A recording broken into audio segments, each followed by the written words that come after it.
Alix appelle Claudine pour l'informer qu'elle a pris la décision de déposer le bilan de sa galerie. Elle est à court d'argent et d'énergie pour continuer à se battre. Claudine assure à son amie qu'elle va négocier au mieux avec les créanciers pour limiter les dégâts. Maeva, qui a surpris une partie de la conversation, demande à Alix si elle va fermer la galerie. Cette dernière le lui confirme. Elle lui explique que l'assurance refuse de l'indemniser pour le vol. Elle n'a donc pas d'autre choix que d'abandonner. Elle remercie Maeva pour tout le travail qu'elles ont accompli ensemble. La jeune femme finit par lui avouer toute la vérité au sujet du cambriolage. Alix est très en colère. Elle demande le nom du coupable, et lui demande où elle peut trouver l'adolescent. Ni une, ni deux, Alix se rend d'un pas décidé à la marina accompagnée de Maeva. Elle confronte Roméo, en le menaçant d'appeler la police s'il ne lui dit pas à qui il a vendu les photos. Le jeune homme finit par lui avouer les avoir vendues à José Alvaro, le receleur. Tom retrouve ensuite Alix. Cette dernière n'arrive pas à croire qu'il ait préféré protéger son pote, et n'est pas hésité à la trahir.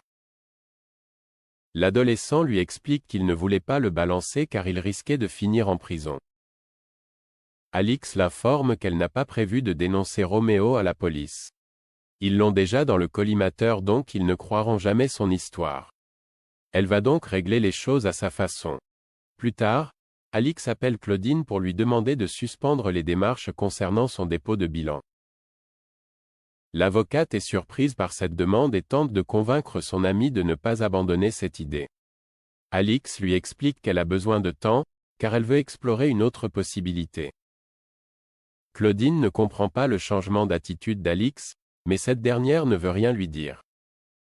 Dans la foulée, Alix retrouve Ludo. Elle lui explique que les photos sont chez un receleur à qui elle avait eu affaire à l'époque des définaux. Alix lui avoue qu'elle a besoin de lui pour récupérer les photos. Ludo a peur de ce qui pourrait lui arriver s'il accepte de l'aider.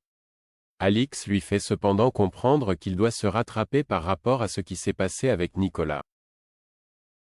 Boris fait une découverte qui pourrait tout changer. Boris, qui suspecte Catherine d'avoir empoisonné Alain, se rend au pressing pour récupérer le tailleur que sa mère avait porté lors du mariage.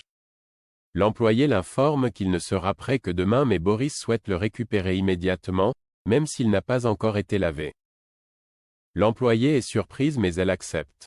Une fois de retour dans sa voiture, il procède à un prélèvement sur la veste. Il demande ensuite à Bilal d'analyser la poudre rose en lui faisant croire que le chat de sa mère a été empoisonné. À l'hôpital, Elisabeth est au chevet d'Alain. Elle lui raconte que tout le monde prend de ses nouvelles. Elle lui confie également que Flore est une battante. Elle se démène pour lui.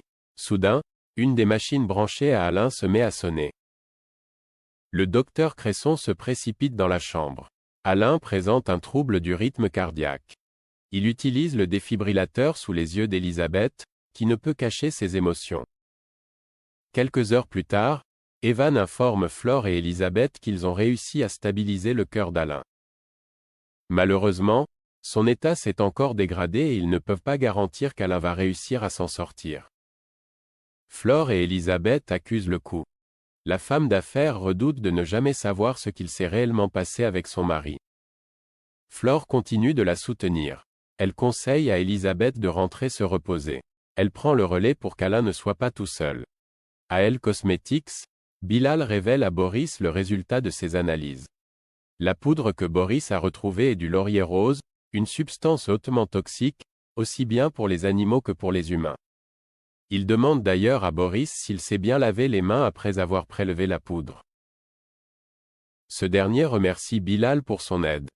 De retour à la villa, Boris confronte sa mère et l'accuse d'avoir empoisonné Alain. Mais Catherine continue de nier et s'insurge.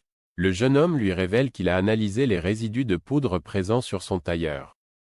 Catherine continue de rejeter les accusations et exige que son fils s'excuse. Boris préfère quitter la pièce.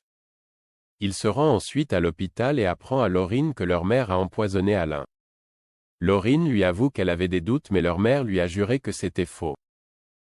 Elle a préféré la croire. Boris lui rétorque qu'il a la preuve qu'elle lui a menti. Mais ils ne peuvent pas la dénoncer à la police. Boris révèle alors à sa sœur que Catherine a utilisé du laurier rose pour empoisonner Alain. Il incite Laurine à agir rapidement pour tenter de le sauver.